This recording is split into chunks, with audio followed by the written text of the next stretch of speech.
Good afternoon students. I think I am audible to all of you. आवाज आ रही है ना आप लोगों को? Yes ma'am. Good hello. Afternoon ma'am. पता। What we were discussing in the last class was कि we have started with the first unit और अब हम लोग नियर अबाउट उसके एंड तक पहुंच चुके हैं। In the last lecture what we had discussed was कि what are the social factors that causes detrimental effect on health, that is they are responsible for the cause of disease। जिसमें हम लोगों ने ये जितने भी फैक्टर्स आपकी screen पे शेयर हो रहे हैं इन सब के बारे में डिस्कस कर लिया था, ठीक है। फिर उसके बाद हम लोगों ने सोशल प्रॉब्लम्स ऑफ सिक के बारे में भी पढ़ा था कि अगर कोई इंसान जो है वो डिसीज है, the person is suffering from certain sort of problems, तो उसको जो है कौन कौन से इश्यूज हो सकते हैं या उसको क्या क्या दिक्कतें हो सकती हैं, क्या क्या सोशल प्रॉब्लम्स हो सकती हैं। तो उसमें हम लोगों ने पढ़ा था कि it could result in malnutrition, dumping, unethical practices, unemployment etcetera, ठीक है। फिर उसके बाद we have also discussed about what is food and what is nutrition. तो मैंने आपको ये बताया था कि food is any edible material that supports the growth, any edible material that you consume is known as food. But what is nutrition? Yeah, what is nutritious food? The food that provides you all the dietary requirements, yeah, all the essential requirements that you need for your overall growth, that you need for your proper growth, proper health, that is known as nutrition, ठीक है। So today we are going to study about what is nutrition, what is the objective of nutrition. तो शायद ये भी मैंने last class में आपके साथ डिस्कस किया था कि न्यूट्रिशन क्या है। Nutrition is a separate science, it is a science of food, it is a science of food in relation to good health. Yes और नो? कि एक अच्छी हेल्थ को मेंटेन करने के लिए what are the basic nutrients that we require, what is the amount of proteins, what is the amount of carbohydrates, what is the amount of fibers, ये सारी चीज़ों का नॉलेज होना और उसके हिसाब से अपनी डाइट को एडजस्ट करना, this is also a type of a science and this science is known as nutrition, ठीक। And why we require nutrition, इसके लिए भी वी हैव डिस्कस कि न्यूट्रिशन जो है it is required for physical and mental growth, it is required for repairing of tissues if the tissues have undergone certain sort of death during injury, during disease conditions, तो उनको repair करने के लिए भी हमें nutrition की जरूरत होती है। सबसे बेसिक तो हमें अमीनो एसिड्स की जरूरत होती है, ठीक है। फिर रोजमर्रा के काम को करने के लिए भी रिक्वायर न्यूट्रिशन। देन हम अपने आप को अगर इन्फेक्शियस डिसीजेस से प्रोटेक्ट करना चाहते हैं, अपनी इम्यूनिटी को स्ट्रॉन्ग करना चाहते हैं, तो भी हमें किसकी जरूरत होती है? न्यूट्रिशन की जरूरत होती है, ठीक है। So these are the certain objectives of nutrition that we have discussed in detail in our last class. Now the next thing is classification of food. अगर आपसे क्वेश्चन आता है कि write in detail about nutrition, तो आपको जो slide number 32 है उसमें मैंने दे दिया कि व्हाट इज न्यूट्रिशन। फिर 33 नंबर स्लाइड पे दिया था कि what are the objectives of nutrition. फिर ये स्लाइड में आपको ये पता चल रहा है कि जो फूड है या जो फूड जो हमें न्यूट्रिशन प्रोवाइड करता है वो किस तरीके से वी कैन क्लासीफाई, ठीक है। तो क्लासिफिकेशन जो है जो हम लोगों ने यहाँ पे डिस्कस किया हुआ है, it is on several basis. जैसे पहला है classification on the basis of origin. Origin means कि the you are obtaining the food from which source, from which resource. If it is from animal origin, then it will come in this category. Animal origin, like it could be uh, meat, it could be chicken, it could be poultry products, it could be dairy products, ठीक है। तो ये animal origin के हुए। Vegetable origin आपको मालूम है, जो फल सब्जियां हैं वो किस ओरिजिन की आएंगी? वेजिटेबल ओरिजिन की आएंगी। तो एक तरीके से तुम ऐसे भी क्लासिफाई कर सकते हैं अपने फूड को कि वो वेजिटेरियन है या नॉन वेजिटेरियन है, जो कि हम लोग बहुत रेगुलरली अपने नॉर्मल डेली लाइफ में करते रहते हैं, ठीक है। Classification, next classification is a bit what you can say technical. It depends upon its chemical composition, कि केमिकली जो है वो फूड क्या है। तो केमिकली जो फूड है, जो हम लोग आइटम्स कंज्यूम करते हैं, वो आपके जो है 5 कैटेगरीज में फॉल करता है। It could B protein, it could be carbohydrates, it could be fat, ठीक है, then it could be minerals, it could be vitamins हो सकते हैं। तो केमिकल कॉम्पोजिशन के बेसिस पे हमारे पास 5 तरीके के होते हैं, protein, fats, carbohydrates, vitamins and minerals. फिर next classification is on the basis of that function, कि कौन से तरीके का न्यूट्रिशन या कौन से तरीके का जो फूड है वो बॉडी में किस तरीके के फंक्शन के लिए यूज होता है। जैसे body building food, muscle mass बढ़ाने के लिए, बॉडी का मास बढ़ाने के लिए आपको कौन कौन सा फूड आइटम्स कंज्यूम करने चाहिए। तो I had written certain examples like meat, milk, poultry, fish, eggs, pulses etcetera. Energy giving, rapid energy giving foods जैसे शुगर। आप लोगों ने देखा भी होगा कि अगर बहुत ज्यादा एग्जॉस्टेड फील करते हैं तो just go for Glucon D, sugar, ठीक है, शिकंजी बना के पी लीजिए, it gives you energy very fast. Then fat, fat is a source of energy giving food, ठीक है। और उसके बाद है आपके प्रोटेक्टिव फूड्स। तो प्रोटेक्टिव फूड्स में आपकी सब्जियां आती हैं, वेजिटेबल्स, फ्रूट्स एंड मिल्क। तो अगर आप देखोगे तो मिल्क ऐसे दो कैटेगरीज में आ रहा है ना। It is also use as a body building specially for children, उनके लिए तो प्रोटीन का सबसे बड़ा सोर्स होता है यही। फिर it also act as a protective item that could be consumed by the person, ठीक है। So this is a classification as per the functions. Next जो है that is the classification of nutrients. हमने इस स्लाइड में पढ़ा कि what is the classification of food, और ये है क्लासिफिकेशन ऑफ न्यूट्रिएंट्स। देखो जो न्यूट्रिएंट्स होते हैं, अगर जैसे एमसीक्यू में पूछा जाए कि क्या वो ऑर्गेनिक होंगे या इनऑर्गेनिक होंगे, तो वो ऑर्गेनिक भी हो सकते हैं, वो इनऑर्गेनिक भी हो सकते हैं, ठीक है। तो जो न्यूट्रिएंट्स होते हैं they could be organic in nature, they could be inorganic in nature. Now इनका जो क्लासिफिकेशन होता है वो इस चीज पे डिपेंड करता है, the classification depends upon this factor, कि वो कितने परसेंटेज में, कितने अमाउंट में हमारे को चाहिए डेली लाइफ को मेंटेन करने के लिए, अपनी डेली एक क्या कह सकते हैं रिक्वायरमेंट को मेंटेन करने के लिए हमें कितने अमाउंट में वो चाहिए। तो वो न्यूट्रिएंट्स जो ज्यादा अमाउंट में चाहिए होंगे उनको हम क्या बोलेंगे, these are known as macronutrients, ठीक है। And the nutrients which are required in very minute quantity, उनको हम क्या बोलेंगे, माइक्रो न्यूट्रिएंट्स बोलेंगे, ठीक। तो मैक्रो न्यूट्रिएंट्स में जैसे आपके आ जाते हैं प्रोटीन, फैट्स एंड कार्बोहाइड्रेट्स, और आपके माइक्रो न्यूट्रिएंट्स में आता है विटामिन एंड मिनरल्स, ठीक है। तो अब विटामिन भी जैसे किस तरीके के होते हैं, vitamin are of two types, water soluble होते हैं, ऑयल सॉल्युबल होते हैं।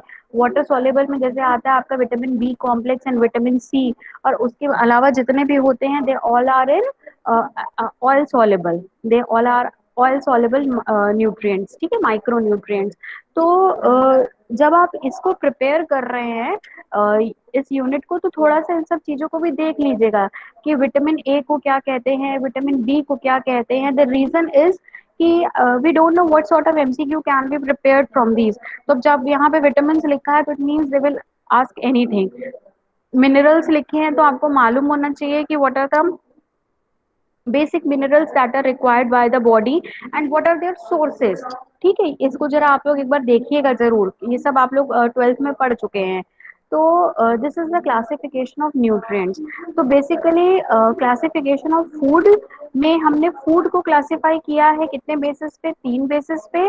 और फिर क्लासिफिकेशन ऑफ न्यूट्रिएंट्स में हमने न्यूट्रिएंट्स को क्लासिफाई किया है इस बेसिस पे कि what is the amount of nutrient that is required to maintain the daily need of our body, to provide the daily need of our body. So it is of two types, macronutrients and the another one is micronutrients, ठीक है। अब इसी के बाद एक next चीज जो आती है आपके लिए दैट इज बैलेंस्ड डाइट। अब देखो हम लोगों ने फूड पढ़ लिया, हम लोगों ने न्यूट्रिएंट पढ़ लिया, ये न्यूट्रिशन पढ़ लिया। तो अब एक नई चीज क्या आ गई, बैलेंस्ड डाइट। अब जरा इसको देखो को रिलेट करते हुए चलना। Food, anything that is edible is food, ठीक है। एक पहली चीज आई, जो भी हम चीज खा सकते हैं वो फूड है। न्यूट्रिशन क्या है, वो फूड आइटम्स जो न्यूट्रिशनस वैल्यू रखते सोते हो, देखो उनको हम न्यूट्रिशन बोले। दूसरी चीज, तीसरा बैलेंस डाइट, कितना प्रपोर्शन किस न्यूट्रिएंट का होना चाहिए। न्यूट्रिएंट मींस प्रोटीन्स का कितना होना चाहिए, फैट्स का कितना होना चाहिए, कार्ब्स का कितना होना चाहिए, कितना होना चाहिए, कितने अमाउंट में आपको कंज्यूम करना है, दैट इज बैलेंस्ड डाइट, है ना। तो कुछ भी खाया फूड, लेकिन अच्छा खाया तो न्यूट्रिशन, और अगर प्रॉपर प्रोपोर्शन में खाया तो उसको हमने क्या बोला, बैलेंस्ड डाइट बोला। So, what is balanced diet? A balanced diet is one that contains adequate quantity of all nutrients. Adequate means the required quantity. Suppose you require 25 grams of protein daily and you are consuming the same, it means you are taking adequate quantity. But अगर आपने पूरे तरीके से केवल protein protein लेना शुरू कर दिया, या आपने पूरे तरीके से केवल फैट फैट लेना शुरू कर दिया, या केवल कार्ब्स पे चले गए, तो इसको बैलेंस डाइट नहीं बोला जाएगा। आप न्यूट्रिशन तो ले रहे हो, लेकिन excess of anything will be disastrous, तो उसको हम बैलेंस डाइट नहीं बोलेंगे। बैलेंस डाइट का मतलब क्या है कि जो हमने मैक्रो और माइक्रो न्यूट्रिएंट्स की बात करी है, अगर हम उनको एडिक्वेट क्वांटिटी में ले रहे हैं तो हम उसको क्या बोलेंगे, बैलेंस्ड डाइट बोलेंगे। ठीक है। और बैलेंस डाइट में क्या क्या होगा, balance diet contains different kinds of food in required quantity और प्रोपोर्शंस। ठीक है। और वो हमें क्या क्या प्रोवाइड करेंगे, they will provide us calories, they will provide and whatever the things that are required to maintain a healthy individual, वो सारी चीजें हमें किससे मिलती हैं, बैलेंस डाइट से मिलती हैं। ठीक है। फिर ये एक जो है पाई चार्ट है, जिसमें ये बताया गया है कि एक बैलेंस डाइट में कितना प्रपोर्शन, परसेंटेज कितना किस आइटम का होना चाहिए। जैसे जो 25% है, दिस इज प्रोटीन, मीन्स आपकी डाइट में आपके डेली जो कंज्यूम कर रहे हैं उसमें डेली 25% आपको क्या कंज्यूम करना चाहिए, प्रोटीन्स कंज्यूम करने चाहिए। ठीक है। फिर 25%, जो दूसरा 25% है which is shown by brown colour, ये 25% शो कर रहा है फाइबर रिच कार्बोहाइड्रेट्स। ठीक है। Like you go for wheat जिसमें हस्क होना चाहिए, या फिर ऐसा चावल जिसका ब्रांड साथ में लगा हुआ होना चाहिए, तो फाइबर रिच कार्बोहाइड्रेट्स। तो 50% तो यही हो गया आपका प्रोटीन्स एंड कार्बोहाइड्रेट्स। उसके बाद जो रिमेनिंग 50% है वो दो पार्ट में डिवाइडेड है। 40% you have to consume vegetables, fruits, and 10 part you have to go for fat. ठीक है। So this is the balance diet pie chart. I think बहुत इजी है याद करना। 25% goes for protein, 25% goes for carbohydrates, then 40% goes for vegetables and fruits, ठीक है, and then 10% goes for your fatty items। अब vegetables और fruits आपको मालूम है, they are very rich source of minerals, they have vitamins also, like vitamin A is obtained from carrot। ठीक है। फिर उसके बाद जो है जितने भी आपके माइक्रो न्यूट्रिएंट्स इवन है, वो भी आपको बहुत आसानी से वेजिटेबल्स से मिल सकते हैं। जिंक मिल सकता है, मैग्नीशियम मिल सकता है, कॉपर मिल सकता है। तो ये सारी चीजें आपको जो है ये वाले प्रोपोर्शन है, जो वेजिटेबल्स एंड फ्रूट्स वाले प्रोपोर्शन है, एंटीऑक्सीडेंट्स हैं, इनसे बहुत आसानी से मिल जाते हैं।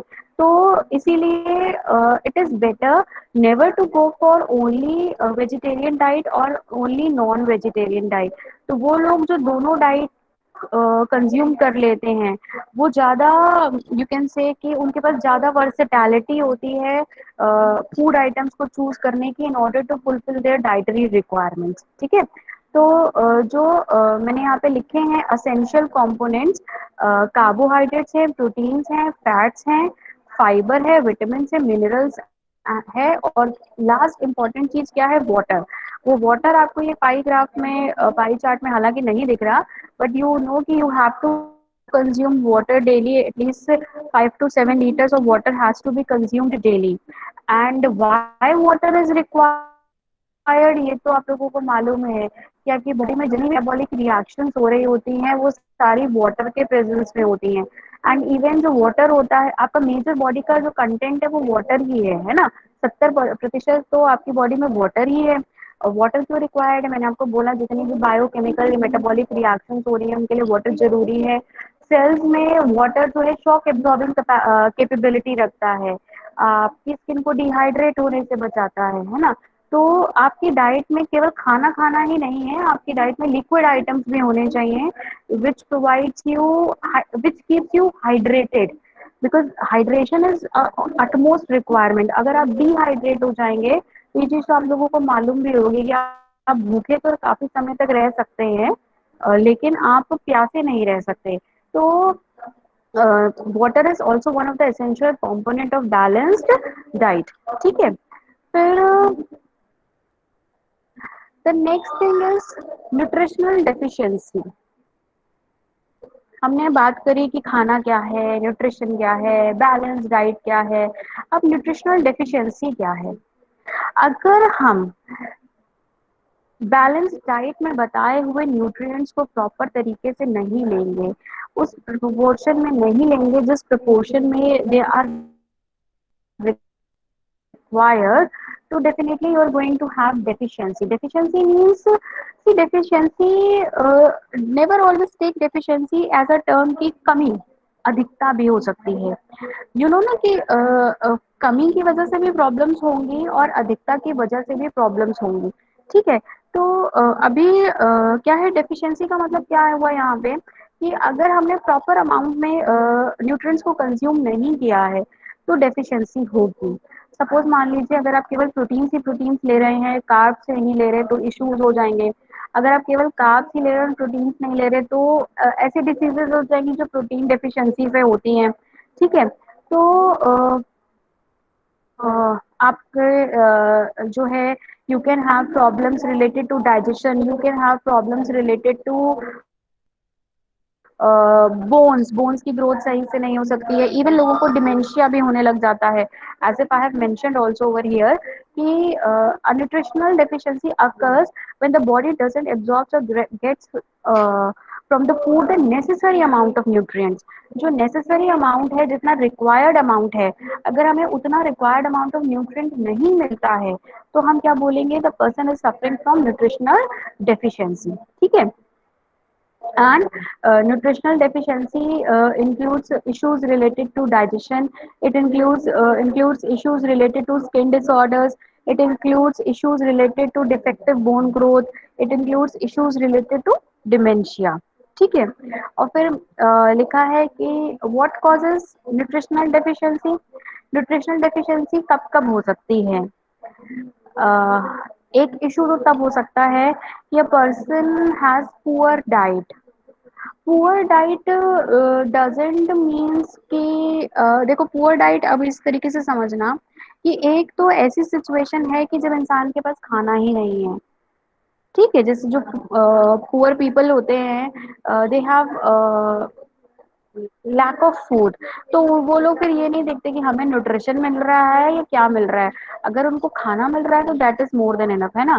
आप हो सकता है चूज करते हो कि अभी हम we will go for salad, we will go for juice, we will, अभी मुझे जो है चुकंदर खाना है, अभी मुझे गाजर खाना है। आप ये सब चीजें सोचते होंगे क्योंकि आपके पास आप वेल ऑफ है, बैलेंस डाइट को जो है क्या कह सकते हैं कि you can manage taking it. लेकिन अगर कोई इंसान गरीब है तो क्या वो ऐसा कर सकता है? उसको तो लगता है जो मिल जाए, है ना। तो एक ये पुअर डाइट उस सेंस में भी है, और पुअर डाइट दूसरे सेंस में क्या है कि although you can manage to have a balanced diet but then too you are not managing it properly, मतलब पूरे तरीके से you are relying on what you can say non vegetarian items, या पूरे तरीके से you are relying on junk foods, तो this is also poor diet। Means आप कहीं पे भी न्यूट्रिएंट्स का ख्याल ही नहीं रख रहे हैं, आप कहीं पे भी बैलेंस डाइट का ख्याल ही नहीं रख रहे हैं, तो lack of essential nutrients will definitely occur, and their deficiency is definitely going to cause issues in your body। ठीक है, फिर दूसरा होता है दूसरी सिचुएशन जब न्यूट्रिशनल डेफिशिएंसी हो सकती है, it could be due to disease condition. अब डिसीज कंडीशन में इश्यूज क्या हो जाते हैं कि एब्जॉर्प्शन होना कम हो जाता है। जब आप कोई न्यूट्रिएंट खाते हो तो उसका एब्जॉर्प्शन कम होने लग जाता है। इवन आपने बहुत बेसिक सी चीज़ देखी होगी कि अगर कोई इंसान बहुत बीमार होता है तो सबसे पहले उसका डाइजेस्टिव सिस्टम गड़बड़ाता है और कुछ भी नहीं पचता, है ना? जो आप फूड कंज़्यूम करते हो it is not properly digested, और जब उसका डाइजेशन ही नहीं होगा या तो आपको इमिसिस, यू गो फॉर वॉमिटिंग या लूज़ मोशंस हो रहे हैं, तो ऐसी सिचुएशन में क्या होगा? आपने जो न्यूट्रिएंट्स कंज्यूम करने की कोशिश भी की है, हो सकता है आपने एक बैलेंस डाइट ली हो, लेकिन वो बैलेंस डाइट प्रॉपर्ली एब्जॉर्ब ही नहीं हो रही है, ठीक है? और जब उसका एब्जॉर्प्शन नहीं होगा तो फिर उस एक्शन कहाँ से आएगा? तो this can also be a issue कि the person is suffering from certain medication disorders, medicational issues हैं उसके साथ, जिस वजह से जो न्यूट्रिएंट्स हैं वो डेफिशिएंट हो गए हैं, ठीक? And one thing you have to keep in mind कि आप अगर हमेशा एक बैलेंस डाइट लेते रहते हैं तो आपकी बॉडी जो है अपना एक रिजर्व बना लेती है, और कुछ समय तक it will provide you what you can से एक क्या कहते हैं, एक स्टोरेज की तरह काम करेगी।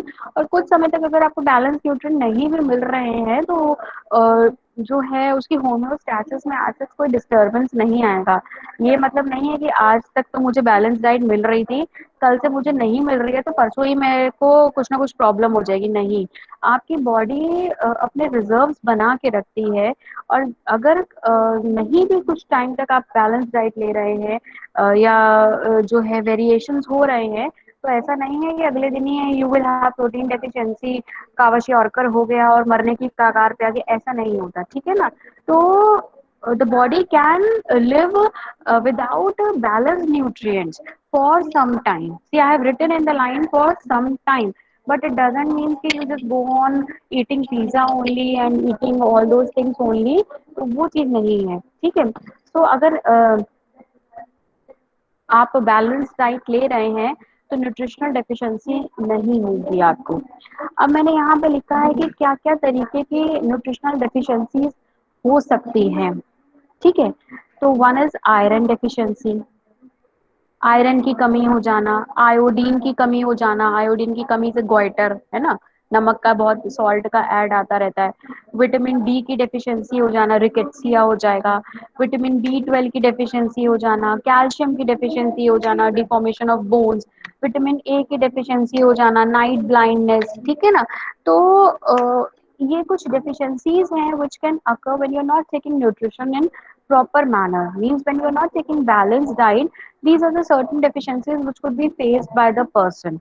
Now what you have to do is कि जैसे ये जो स्लाइड है ये आधी है अभी, आधा आपका जो काम रहेगा अपने लिए एमसीक्यू प्रिपेयर करने का कि आयरन डेफिशिएंसी से क्या होता है, अगर किसी पेशेंट में आयरन की डेफिशिएंसी है तो उसमें क्या प्रॉब्लम्स होंगी, या उसको उसको जो डिसीज होगी उसका क्या नाम होगा, और उसको ओवरकम करने के लिए what are the food items that could be consumed, ठीक है? कि आयरन कंटेनिंग फूड आइटम्स क्या है, this you have to search out. Same is with iodine, same is with vitamin D, ठीक है ना?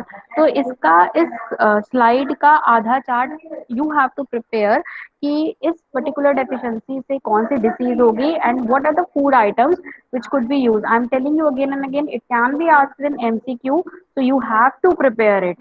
और ये सब बहुत बार आप लोग पढ़ चुके हो, जो आई डोंट थिंक कि 8th सेम में आके it needs to be given you again, ठीक?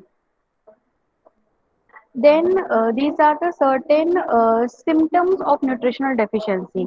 मतलब पेशेंट जो है या जो पर्सन है, the person is having some sort of deficiency in their body, कैसे पता चलेगा? पेल स्किन, येलोइश स्किन होने लग जाना, सबसे पहले हम लोग कहते हैं हीमोग्लोबिन कम हो गया, है ना? तो पेल स्किन अगर हो रही है, स्किन का कलर फेड हो रहा है, इट मीन्स कि कुछ ना कुछ न्यूट्रिएंट्स की कमी है, आयरन की कमी है, ठीक है? Fatigue, weakness, breathing troubles, unusual food carvings, अचानक से भूख लग जाना, ठीक है? हेयर लॉस, इवन अगर आपको बहुत ज्यादा हेयर लॉस हो रहा है, मीन्स की केराटिन की डेफिशिएंसी है, प्रोटीन की डेफिशिएंसी है, कॉन्स्टिपेशन, स्लीपीनेस, बहुत ज्यादा नींद आ रही है, बहुत ज्यादा लिथार्जिक है, और हार्ट पेल्पिटेशंस हैं, मतलब जो आपके पल्स रेट है बहुत ऊपर नीचे होता है, तो इट मीन्स कि there is some sort of issues, feeling faint, चक्कर आना, बेहोश हो जाना, डिप्रेशन में रहना, देन नंबनेस ऑफ जॉइंट्स, जोड़ों में दर्द होना यूरिक एसिड की वजह से, है ना, रूमेटॉइड अर्थराइटिस। तो यूरिक एसिड अगर आप बहुत ज्यादा दाल वाल लेने लग जाएंगे, प्रोटीन्स लेने लग जाएंगे तो प्रॉब्लम होती है। इसीलिए बोला जाता है कि if you are having a high amount of uric acid in your body, stop eating lentils, दाल मत खाइए, ठीक है। Then there are certain issues which are related with women which I have mentioned, and then poor concentration. So these are the certain symptoms of nutritional deficiencies which can occur, yeah, which are the symptoms which show that your body is having some sort of problem, and that could be what you can say regulated if you are taking a balanced diet, ठीक है। So this is the slide which is depicting the symptoms of nutritional deficiency. Then methods for treatment. See, if a person is having nutritional deficiency, how you can treat that person? The first and the foremost thing is dietary changes. Change their diet means make a chart of balanced diet for them. आप लोगों ने देखा होगा ना कि generally जो जो आपके न्यूट्रिशनिस्ट होते हैं, जो जैसे जहाँ पे जिम वगैरह में वहाँ पे न्यूट्रिशनिस्ट रहते हैं, और वो आपके लिए एक बैलेंस डाइट का चार्ट बना देते हैं। हर बॉडी टाइप के लिए अलग अलग अमाउंट में हर चीज की रिक्वायरमेंट है ना। तो डाइटरी चेंजेस करें, अगर फैट का कंजम्पशन ज्यादा हो रहा है तो उसको रिड्यूस करें, प्रोटीन का ज्यादा हो रहा है तो उसको बैलेंस करें, मतलब डाइटरी चेंजेस करें। देन डाइटरी सप्लीमेंट्स, अगर आप प्रॉपर अमाउंट में विटामिन नहीं ले पा रहे हैं, मिनरल्स नहीं ले पा रहे हैं, तो there are number of supplements that are available in market. We have vitamin C supplements. अभी तो कोरोना में तो पता नहीं सब लोगों ने कितना विटामिन सी के लिए टैबलेट्स खा डाले, है ना। तो और यही अगर विटामिन सी अगर आप नेचुरली लेना चाहते, you can go for gooseberry, आंवला खाते, उससे मिल जाता आपको विटामिन सी। बाकी विटामिन सी के सोर्सेज लेते, आप पपाया खाइए तो विटामिन ए मिलेगा, कैरेट खाइए, तो ये सारी चीजें खाइए। अगर नहीं तो मार्केट में मल्टीविटामिन के टैबलेट्स तो बहुत इजीली अवेलेबल हैं, डाइटरी सप्लीमेंट्स हैं, ठीक है ना। You can go for that thing also. Then parenteral administration, जब बिल्कुल एक्सट्रीम की सिचुएशन आ जाती है तो फिर आपको ड्रिप लगती है, वीगो, एंड उसके थ्रू आपको जो भी एसेंशियल न्यूट्रिएंट्स हैं वो दिए जाते हैं। तो these are the certain methods by which you can treat what you can say nutritional deficiencies, ठीक है ना। one is dietary change, one is dietary supplements, and the another one is parental administration. अच्छा, ये slide एक बीच में छूट गई थी कि how nutritional deficiencies can be diagnosed. कैसे पता चलेगा कि the person is suffering from nutritional deficiency? सबसे पहली चीज तो the doctor observes for all these symptoms. अगर आप में भी ये सिम्टम्स आ रहे हैं तो you should just go and have a contact with your health care provider. Health care provider में यहाँ पे basically you should meet a nutritionist, ठीक है, who can plan a proper balanced diet for you, and then discuss your diet with the patient, or sorry, then discuss your diet with the healthcare provider। जो nutritionist हैं उनके साथ अपनी diet को discuss करें, अपने सिम्टम्स को discuss करें, ठीक है। And if you are suffering from constipation, और if you are suffering from diarrhoea, या किसी भी तरीके का जो भी इश्यूज आपको लग रहे हैं, you just directly discuss with the doctor। और अगर आप डायरेक्टली न्यूट्रिशनिस्ट के पास चले गए तो वहां पे, नहीं तो डॉक्टर के पास आप अपनी सारी चीजों को डिस्कस करिए उनके साथ, ठीक है। And the best thing the doctor can do for diagnosing your deficiency is for going your about your CBC। वो आपका ब्लड टेस्ट कराएंगे, हीमोग्लोबिन चेक कराएंगे, सब विटामिन वगैरह की डेफिशिएंसीज चेक कराएंगे, तो उससे एक आइडिया लगे, कैल्शियम लेवल चेक कराएंगे, तो they will come to what you can say conclusion कि आपको किस तरीके की डेफिशिएंसीज के इश्यूज हैं और उनको हम कैसे ट्रीट कर सकते हैं, ठीक है।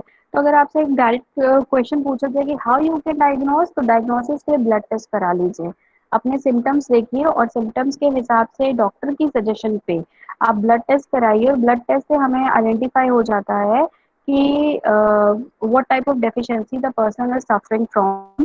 और जब एक तरीके से हमें एक आइडिया लग जाता है तो हम डाइटरी चेंजेस कर सकते हैं, डाइटरी सप्लीमेंट्स पे जा सकते हैं, एंड इवन पेरेंटल एडमिनिस्ट्रेशन, अगर बहुत एक्यूट कंडीशन हो गई है पेशेंट की, तो इवन उसको हॉस्पिटलाइज करके उसको पेरेंटल एडमिनिस्ट्रेशन भी किया जा सकता है फॉर ऑल दीज थिंग्स। आपने देखा होगा ना, कभी कभी बंदा बहुत ज्यादा डिहाइड्रेट हो जाता है, डायरिया से हो जाता है, तो उसको फिर 2-3 वीको चढ़ती है ग्लूकोज की। तो दिस इज अ सिचुएशन, ठीक है, और by which you can treat a person.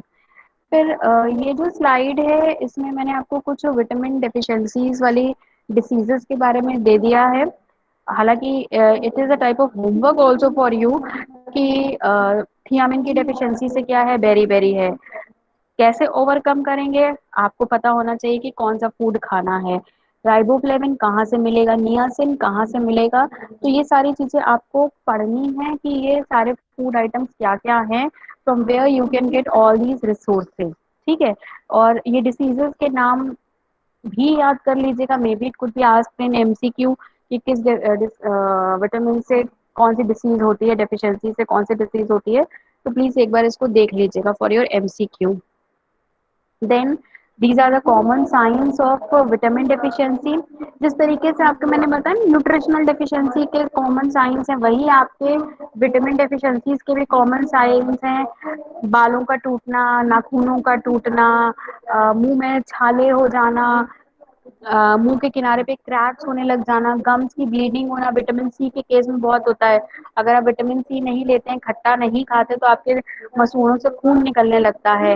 रात में कम दिखना, night blindness, scaly patches and dandruff, अगर आपके सिर में डैंड्रफ हो रहा है, हेयर लॉस हो रहा है, स्किन पे बम्प्स हो रहे हैं, पैरों में बहुत ज्यादा रेस्टलेसनेस है, तो ये सारे सिम्टम्स हैं कि your body suffering from some sort of vitamin deficiency. ठीक है, तो यहाँ तक कि ये जो स्लाइड है इसमें हमने यूनिट 1 के कुछ इनिशियल टॉपिक्स को डिस्कस कर लिया है।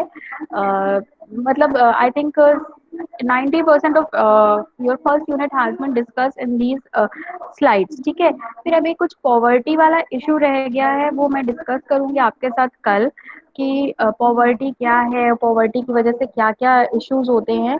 तो ये सारी चीजें हालांकि बहुत क्या कह सकते हैं कॉमन है, but then also we will discuss in our next lecture. ठीक,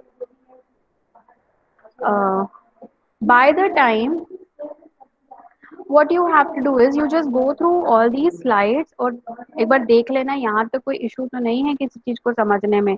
अगर कोई इशू हो तो मुझे बता देना, ठीक है, and then we can just discuss it again. अभी आपके सिलेबस में एक टॉपिक है, that is impact of urbanization on health. शहरीकरण या विकास का आपकी हेल्थ पे क्या इम्पैक्ट पड़ा है। तो आपको खुद ही मालूम है कि although urbanization is very good, है ना, शहरों का विकास होना बहुत अच्छा है, डेवलपमेंट होता है, इंसान की पर कैपिटा इनकम बढ़ती है, इंसान को एक हेल्दी लाइफस्टाइल मिलता है, लग्जूरियस लाइफ मिलती है, फला फला बहुत सी चीजें हैं। लेकिन उसके साथ हेल्थ पे भी बहुत इम्पैक्ट आया है, पॉल्यूशन बढ़ रहा है, पॉपुलेशन भी बढ़ी है, लोगों की जो लाइफ है वो क्या कह सकते हैं एक तरीके से स्टेशनरी स्टेगनेंट लाइफ हो चुकी है। हर चीज आपको बस ऑन द टेबल मिलती चली जा रही है, जिसकी वजह से हेल्थ पे बहुत से इम्पैक्ट हुए हैं ना। अनहेल्दी लाइफस्टाइल की तरफ जो है ज्यादा लोग जो है अट्रैक्ट हो रहे हैं, शहर के लोग अट्रैक्ट हो गए हैं। तो अब आपको क्या करना है कि ये तो एक एस्से है, तो impact of urbanization on health, इसका आप एस्से बनाएंगे। 300 वर्ड्स का you have to prepare essay, एक निबंध लिखेंगे और निबंध लिख के मुझसे चेक कराएंगे। इसमें आपको नेट पे बहुत कुछ मिल जाएगा, you are free to write your answer. निबंध लिखना आप लोगों को बहुत अच्छे से आता है, क्योंकि आप लोग अपने विचार बहुत अच्छे से प्रकट करते हैं, है ना, ये मुझे मालूम है, आप लोग बहुत अच्छे से अपने आप को एक्सप्रेस करना जानते हैं। तो इसका एक एस्से लिख लीजिएगा और बाय ट्यूसडे ये एस्से मुझे मिल जाना चाहिए। मंगलवार तक का समय दे रही हूँ, impact of urbanization on health, इसका ऐसे मुझे मिल जाना चाहिए। अभी आप लोगों को मैंने काम और दे दिया है कि एमसीक्यू के लिए मैंने आपको बोल दिया है कि ये जो विटामिन वाली स्लाइड है इसको खुद ब खुद आगे कंप्लीट कर लीजिएगा। कंप्लीट इन अ सेंस कि जस्ट कौन सी डेफिशिएंसी, कौन सा विटामिन, कौन सा फूड आइटम आपको मालूम होना चाहिए। ठीक है, इतना कर लीजिएगा। अच्छा ये बताओ, क्या मैंने ये स्लाइड तुम लोगों को अटैच करी है, पूरी स्लाइड अभी तक स्ट्रीम पे? क्या ये स्लाइड अटैच्ड है? No ma'am. ठीक है, तो मैं अभी ये स्लाइड पूरी अटैच कर दूंगी तो तुम लोगों के लिए थोड़ा सा हेल्पफुल भी हो जाएगा। और ये वाला काम करना, और कल एक जो पॉवर्टी वाला पॉइंट बचा है हम लोग उसको डिस्कस कर लेंगे, तो हमारी फर्स्ट यूनिट कंप्लीट हो जाएगी। ठीक है, तो ये चीज हम लोग कल करेंगे। ठीक।